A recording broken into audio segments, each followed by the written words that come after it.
नमस्कार, देश प्रदेश के इस खास शो में आपका बहुत बहुत स्वागत है। मैं हूं आपके साथ जया कौशिक। इस वक्त खबर आ रही है सोनिया गांधी ईडी के दफ्तर पहुंच चुकी हैं और इस बार जो है प्रियंका गांधी के साथ साथ राहुल गांधी भी उनके साथ मौजूद हैं और सड़कों पर आज एक बार फिर कांग्रेस के कार्यकर्ता उतरे हैं। सत्याग्रह उनका जारी है। तो लगातार हम देख रहे हैं कि सोनिया गांधी से कल भी पूछताछ हुई थी जो 6 घंटे तक चली थी और अब ईडी के दफ्तर पहुंच चुकी हैं सोनिया गांधी। आज भी उनको पेश होना था। नीता शर्मा इस वक्त हमारी सहयोगी ईडी दफ्तर के बाहर ही मौजूद है। नीता, यहां सोनिया गांधी पहुंच चुकी हैं, प्रियंका भी साथ में और इस बार राहुल गांधी भी पहुंचे हैं उनको छोड़ने के लिए। बिल्कुल जया, लगातार दोनों दिन यानी पिछले कल भी और उससे पहले भी राहुल गांधी उन्हें छोड़ने आए थे, आज भी उन्हें छोड़ने आए थे। हालांकि वो पहले निकल जाया करते थे, हालांकि इस गेट से अभी नहीं निकले हैं, लेकिन पहले 2 दिनों में उन्हें मां को छोड़कर वो निकल जाया करते थे, लेकिन अभी तक इस गेट से तो फिलहाल नहीं निकले हैं। लेकिन प्रियंका गांधी हमेशा उनके साथ अंदर रहती हैं जब उनसे पूछताछ होती है, क्योंकि बताया जाता है कि सोनिया गांधी जो मेडिसिन लेती हैं उनका ब्यौरा जो है वो प्रियंका गांधी रखती हैं, इस करके वो अपनी मां के साथ रहती हैं। बहरहाल जब पूछताछ हो रही है तो एनफोर्समेंट डायरेक्टरेट ने एक डॉक्टर का भी इंतजाम किया है जो साथ में बैठा हुआ है। साथ में जो लीडिंग ऑफिसर हैं वो एक लेडी ऑफिसर है, Monika Sharma, additional director rank की ऑफिसर हैं। पूछताछ हो रही है। कल लगातार 6 घंटे हुई, उससे पहले 2.5 घंटे हुई, तो यानी 8.5 घंटे अभी तक पूछताछ हो चुकी है। आज तीसरा दिन है जब उनसे पूछताछ हो रही है। सोनिया गांधी कोविड से जो है ठीक होकर अभी निकली हैं हॉस्पिटल से, तो उसके चलते जितने भी प्रिकॉशनरी स्टेप्स लिए जाने चाहिए एक जो पेशेंट है उसके लिए, वो एनफोर्समेंट डायरेक्टरेट ले रहा है, ऐसा एनफोर्समेंट डायरेक्टरेट के ऑफिसर्स का कहना है।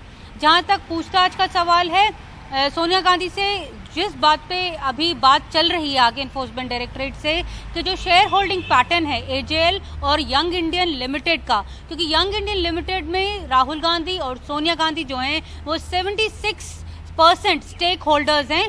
तो शेयर होल्डिंग पैटर्न के बारे में जो एनफोर्समेंट डायरेक्टरेट है वो उनसे जानना चाह रही है।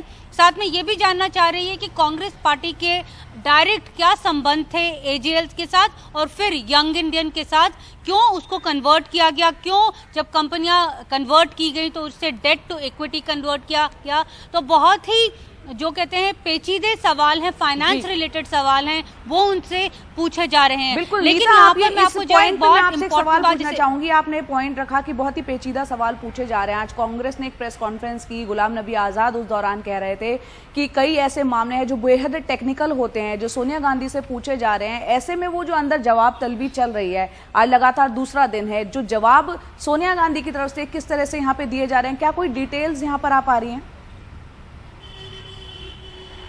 ये डिटेल्स तो सिर्फ ईडी के ऑफिसर्स को ही पता होंगी कि क्या वो बोल रही हैं, क्योंकि ये जो होता है कॉन्फिडेंशियल जो होते हैं जवाब होते हैं। अगर मेरे को भी पता चल जाए तो कल को कांग्रेस पार्टी हम पे भी इल्जाम लगाएगी कि किस तरह से सूत्र अंदर से जो खबरें हैं वो लीक कर रहे हैं और ये जो खबरें हैं वो सही नहीं है। तो ये जो बातें होती हैं, ये जब ईडी कोर्ट जाएगी, कोर्ट के सामने ही रखेगी कि सोनिया गांधी ने एग्जैक्टली क्या कहा, बट लेकिन जो पूछा जा रहा है उनसे वो एनफोर्समेंट डायरेक्टरेट के ऑफिसर्स जो हैं वो साझा कर रहे हैं। लेकिन यहाँ पर एक इम्पॉर्टेंट बात जो है यहाँ पर अभी ये है कि जैसे कि सुप्रीम कोर्ट से डिसीजन आया कि जो अरेस्टिंग पावर्स हैं, साथ में सीजर्स पावर्स हैं, वो ईडी की बरकरार रहेंगी। ये अच्छी बात है, क्योंकि पीएमएलए का कानून जो है खुद पी चिदम्बरम लेकर आए थे जब वो फाइनेंस मिनिस्टर थे, तब वो लेकर आए थे, तो एक पुख्ता कानून लेकर आए थे। लेकिन यहाँ पर सवाल कानून के होने के ऊपर नहीं उठाया जा रहा है। खुद जो फाइनेंस मिनिस्ट्री का जो एक रिप्लाई था लोकसभा में, वो सवाल उठा रहा है कि इतना स्ट्रिक्ट कानून होने के बावजूद भी अगर आप जांच कर रहे हैं तो वो जांच जो है वो प्रोसिक्यूशन कंप्लेंट में क्यों तब्दील नहीं हो रही है, क्योंकि खुद इनके आंकड़े बताते हैं कि 5422 केस इन्होंने रजिस्टर किए, लेकिन जो प्रोसिक्यूशन कंप्लेंट उससे तब्दील किया गया वो सिर्फ 922 केसेस में हुआ। यही नहीं, जब इन्होंने सीजर्स किए तो 1,04,000 से ज्यादा सीजर्स किए, लेकिन जब वो तब्दील हुए प्रोसिक्यूशन कंप्लेंट्स में तो वो 870 के आसपास करोड़ रह गए। और यही नहीं, इतने सारे केसेस में सिर्फ 23 पीपल कन्विक्ट हुए जब से पीएमएलए आया है। यानी इतना ड्रेकोनियन लॉ होने के बावजूद भी जो ईडी है वो लोगों को कन्विक्ट नहीं कर पा रही है, और जो अपने केसेस हैं वो कोर्ट में जो है वो साबित नहीं कर पा रही है। इसके ऊपर एनफोर्समेंट डायरेक्टरेट की दलील हमेशा ये रहती है कि उनका जो केस है वो दूसरी एजेंसी की जांच के ऊपर जो है वो निर्भर रहता है, चाहे वो आईटी का हो चाहे वो सीबीआई का हो, लेकिन वो खुद अपने आप केस रजिस्टर नहीं करते हैं, क्योंकि पहला केस अगर फॉल फ्लैट होता है कोर्ट में तो उसके डायरेक्शन में इनका भी हो जाता है। लेकिन इतना ड्रेकोनियन लॉ होने के बावजूद भी ये लोग कन्विक्शन रेट बहुत ही कम है, इस तरह का लॉ है। बिल्कुल, बहुत बहुत शुक्रिया। यहाँ पर आपने बहुत बेहतरीन तरीके से नीता समझाया किस तरह से ये पूरा मामला चल रहा है। सौरभ शुक्ला इस वक्त एआईसीसी हेडक्वार्टर में है, कांग्रेस दफ्तर के बाहर ही मौजूद है। सौरभ, यहाँ पर आज किस तरह का प्रदर्शन चल रहा है? एक तरफ हम देख रहे हैं ईडी दफ्तर पहुंच चुकी है सोनिया गांधी, और इस संदर्भ में आप थोड़ा बताएं, क्योंकि अभी अभी सुप्रीम कोर्ट का जो ईडी को लेकर फैसला आया है उस कानून के तहत जो शक्तियां उसके पास थी वो बरकरार रहेंगी। ऐसे में कांग्रेस के नेता सांसद क्या कुछ कह रहे हैं, क्योंकि एक तरफ ईडी पूछताछ कर रही है सोनिया गांधी से। बिल्कुल, देखिए जया, प्रेस कॉन्फ्रेंस में भी आनंद शर्मा और अशोक गहलोत दोनों को ही उम्मीद थी, उन्होंने उम्मीद जताई थी कि सुप्रीम कोर्ट से कुछ राहत मिलेगी अगर पीएमएलए की बात की जाए, खासकर जो सेक्शन 45 है उसकी बात कर रहे थे वो, लेकिन अब वहां से कुछ राहत मिली नहीं है। और इसके अलावा अब थोड़ी ही देर में हम देखेंगे यहाँ पर अशोक गहलोत है और कांग्रेस के तमाम नेता धीरे धीरे अब कांग्रेस दफ्तर पहुंच रहे हैं और यहाँ से वो प्रदर्शन करने का प्रयास करेंगे। और कांग्रेस दफ्तर के बाहर ही दिल्ली पुलिस ने तमाम तैयारी कर रखी है, आरएएफ को डिप्लॉय किया है, दिल्ली पुलिस के जवान तैनात हैं। तो जैसे ही ये लोग कांग्रेस दफ्तर के बाहर निकलेंगे इनको तुरंत हिरासत में बस में ले लिया जाएगा। और हमने देखा है कि पहले भी जो प्रदर्शन हुए हैं सारे जो डिटेनीज हैं उनको किंग्सवे कैंप ले जाया गया था, राहुल गांधी भी किंग्सवे कैंप कल ले जाए गए थे। तो यहाँ पर अशोक गहलोत हैं, प्रोटेस्ट को लीड करेंगे, उनके साथ हरीश रावत दिखेंगे। और बहुत दिनों बाद गुलाम नबी आजाद और आनंद शर्मा जो नाराज नजर आ रहे थे कांग्रेस पार्टी से, दोनों को ही जो है राज्यसभा नहीं दी गई, उसके बाद वो दोनों भी आज इस प्रेस कॉन्फ्रेंस में मौजूद थे। और गुलाम नबी आजाद ने भी कहा कि उनकी तबीयत ठीक नहीं थी, इस वजह से पहले नहीं आ पाए हैं। तो कांग्रेस भी आज दिखाने की कोशिश कर रही है कि चाहे उसके जो लोग नाराज थे वो भी सोनिया गांधी के नाम पर साथ हैं। और गुलाम नबी आजाद ने ये भी कहा कि सारे जवाब जब राहुल गांधी से ले लिए गए हैं तो फिर सोनिया गांधी को क्यों बुलाया गया है, बार बार परेशान करने की कोशिश की जा रही है। सोनिया गांधी बुजुर्ग हो चुकी हैं, उनकी तबीयत ठीक नहीं है, ऐसे में ईडी जानबूझकर ये लोकतांत्रिक अधिकारों का हनन कर रही है। थोड़ी देर में यहाँ पर हम देखेंगे कि कांग्रेस के नेता प्रदर्शन करेंगे। अभी चूंकि कांग्रेस इस समय संसद में प्रदर्शन कर रही है और जैसे ही वो प्रदर्शन खत्म होगा यहाँ पर कांग्रेस सड़कों पर उतरेगी और दिल्ली पुलिस की भी तैयारी है कि किसी को प्रदर्शन नहीं करने देंगे दफ्तर के बाहर, सबको हिरासत में लेकर के वो लोग यहाँ से निकलेंगे। बिल्कुल सौरभ, यहाँ पर क्योंकि सुप्रीम कोर्ट ने जो अपना फैसला सुनाया है, ईडी का ये जो पूरा मामला पहुंचा था, 242 याचिकाएं पहुंची थी और गिरफ्तारी की प्रक्रिया मनमानी नहीं, वो तमाम शक्तियां जो ईडी के पास है उसको बरकरार रखा है, हरी झंडी दी है सुप्रीम कोर्ट ने। दूसरी तरफ हम कांग्रेस को हमने प्रेस कॉन्फ्रेंस में सुना जो साफ तौर पर हर बार जैसे आरोप लगाती है कि विपक्षी पार्टियों को निशाने पर ईडी या तमाम केंद्रीय एजेंसियों के जरिए लिया जा रहा है। अब समझना यहाँ पर बहुत अहम होगा, आपसे भी हम समझना चाहेंगे कि सुप्रीम कोर्ट ने एक तरफ अपार शक्तियां जो ईडी को मिली हुई है वो बरकरार रखी हैं, दूसरी तरफ कन्विक्शन रेट की बार बार बात आती है, फाइनेंस मिनिस्ट्री खुद कह रही है 0.5% कन्विक्शन रेट है। तो ये पूरे मामले को कैसे समझा जाए? फिर देखिए, ये इस पर पहले भी कोर्ट में मामला चल रहा है, पटियाला हाउस कोर्ट में भी मामला है, हाई कोर्ट में भी गया और सुप्रीम कोर्ट में भी है। इसमें तमाम जो चाहे वो मोतीलाल वोरा जो पहले ट्रेजरर थे अब नहीं रहे, वो भी आरोपी थे, और भी दूसरे नेताओं से पूछताछ होती रही है। क्योंकि राहुल गांधी और जो यंग इंडिया लिमिटेड कंपनी है उसमें इनके स्टेक्स हैं, जिसके पास नेशनल हेराल्ड है, इन्हीं ट्रांजेक्शंस को लेकर ही ईडी उनसे पूछताछ कर रही है। और जैसे कि हमने बताया कि आप बात कर रहे थे कन्विक्शन रेट का 0.5% कन्विक्शन है, और ये बात कांग्रेस के नेता भी कह रहे हैं। वो यही कह रहे हैं कि जब राहुल गांधी, जब एक ही परिवार के राहुल गांधी और सोनिया गांधी हैं, राहुल गांधी से आप 50 घंटों से ज्यादा पूछताछ कर चुके हैं, तो फिर सोनिया गांधी को लगातार तीसरे दिन बुलाने का क्या मकसद है? साफ तौर पर इनका कहना है कि महंगाई और बेरोजगारी देश में बड़े मुद्दे हैं, इस पर आप लोकसभा में चर्चा नहीं कराने देते हैं, आप लोकसभा से सांसदों को सस्पेंड कर रहे हैं। कांग्रेस ने कहा कांग्रेस के टाइम पे लोकसभा में या संसद में संसद नहीं चलने दी जाती थी तो लेकिन सांसदों को सस्पेंड नहीं किया जाता था। तो लोकतांत्रिक प्रक्रिया है उसमें उसके साथ बीजेपी खिलवाड़ कर रही है, उसके साथ केंद्र सरकार खिलवाड़ कर रही है। तो ये तमाम आरोप लगाए जा रहे हैं। अब सोनिया गांधी से पूछताछ शुरू हो गई है 11 बजे, अभी लगभग 41 मिनट पूछताछ हो चुकी है। तो अब देखना होगा कि आज कितने घंटे पूछताछ होती है। कल 6 घंटे हुई थी, क्योंकि ईडी की तरफ से तमाम खबरें बताई जाती हैं, लेकिन जब प्रेस कॉन्फ्रेंस में उन सवालों पूछे गए कि ईडी का कहना है कि ट्रांजेक्शन को लेकर सोनिया गांधी ने ऐसा बोला वैसा बोला, तो साफ तौर पर कांग्रेस ने खारिज कर दिया कि क्या ईडी ने ये ऑन रिकॉर्ड बोला है, क्या ईडी ने कोई बयान जारी किया है। ये सारी बातें स्पेकुलेटिव हैं। ईडी जानबूझकर सोनिया गांधी के खिलाफ ट्रायल चलाना चाहती है ताकि मीडिया चैनल्स पे सोनिया गांधी पर चर्चा हो, महंगाई बेरोजगारी पर चर्चा ना हो। बिल्कुल, राजनीतिक प्रतिक्रियाएं भी आ रही हैं, वो भी अपने दर्शकों को सुना देते हैं। सौरभ, आप हमारे साथ बने रहे। वहां के तस्वीर जो आ रही है एआईसीसी हेडक्वार्टर के बाहर की भी, सुरक्षा बल वहां पर मौजूद है, किस तरह से प्रदर्शन भी चल रहा है, वो भी हम अपने दर्शकों को दिखाते जा रहे हैं। असत्य के लिए आग्रह है, और सच बात तो यह है कि सत्य को ग्रहण लगाने की कोशिश है। यह विषय जो उठा रहे हैं कांग्रेस पार्टी वाले, ये न देश के लिए है आवश्यक, न ही पार्टी के लिए। ये एक परिवार को बचाने की एक कुत्सित प्रयास है, और परिवार को ही बचाने का प्रयास चल रहा है। करोड़ों रुपए का घोटाला हुआ है। उस घोटाले के बारे में एजेंसीज को जवाब देना, ये उनकी आवश्यकता है और यही करने की आवश्यकता है। लेकिन यह परिवार अपने आप को देश से ऊपर, कानून से ऊपर समझता है, इसलिए इनसे कोई पूछे, हिमाकत करे कि इनसे कोई पूछे, ये इन्हें नागुजार है, यानी ये इसको एक्सेप्ट नहीं करते हैं।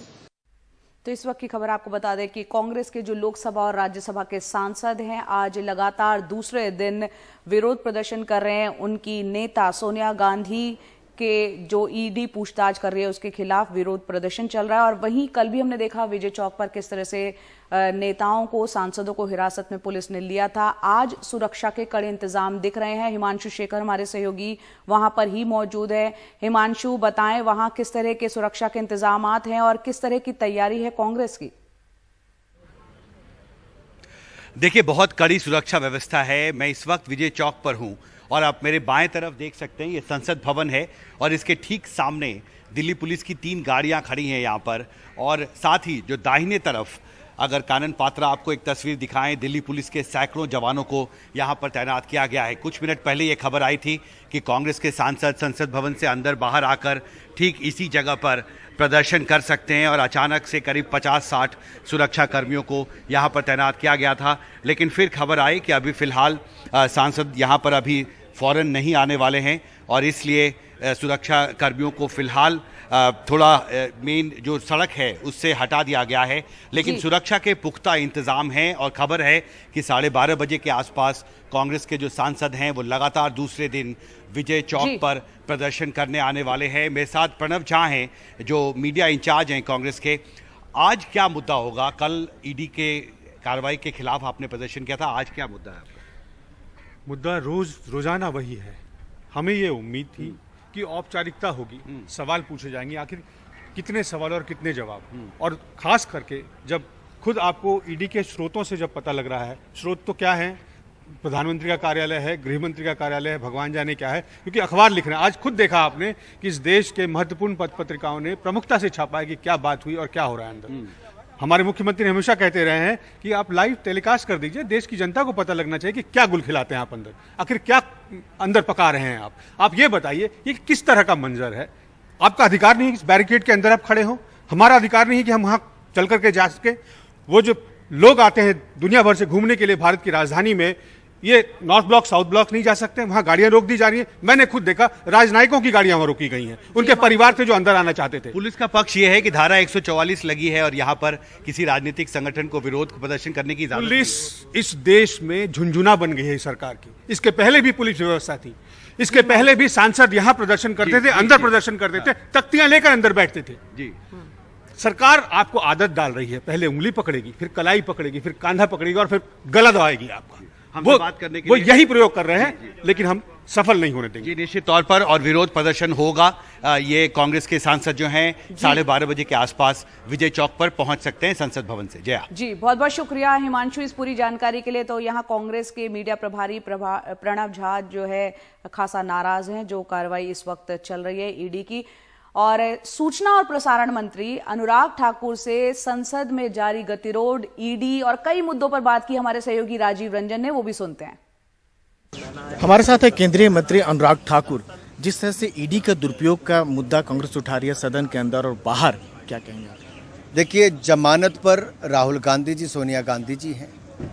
नेशनल हेराल्ड मामले में जो अरबों रुपए की घोटाला इन्होंने किया है वो देश के सामने आया है, और जो लोग जमानत पर हैं उनसे जांच करने का अधिकार जांच एजेंसियों को है, और जांच एजेंसी जब भी देश के किसी नागरिक को बुलाती है वो जाते हैं। राहुल गांधी जी और सोनिया गांधी जी जांच में क्यों नहीं आ रहे? किस बात का डर सता रहा है? कांग्रेस आखिरकार वो भ्रष्टाचार के गंभीर आरोपों में जांच एजेंसी का सामना क्यों नहीं कर रहे? राहुल जी को जब बुलाया था तब तो सदन नहीं चल रहा था, तब भी कांग्रेस के लोगों ने तोड़फोड़ की, प्रदर्शन किए, आगजनी की। अब भी सोनिया गांधी जी ने जब जब डेट मांगी तब तब एजेंसी ने डेट दी। अब जब जांच होनी शुरू हुई है तब फिर बवाल खड़ा करते हैं। चोरी भी और सीना जोरी भी, कांग्रेस के भ्रष्टाचार भी और बवाल भी। ये साफ दिखाता है कि कांग्रेस जांच से भागना चाहती है, गांधी परिवार को बचाने का प्रयास कर रही है। और क्या गांधी परिवार के लिए देश में नया कानून बने? क्या गांधी परिवार कानून से ऊपर है? क्या गांधी परिवार के ऊपर कोई जांच एजेंसी काम नहीं कर सकती?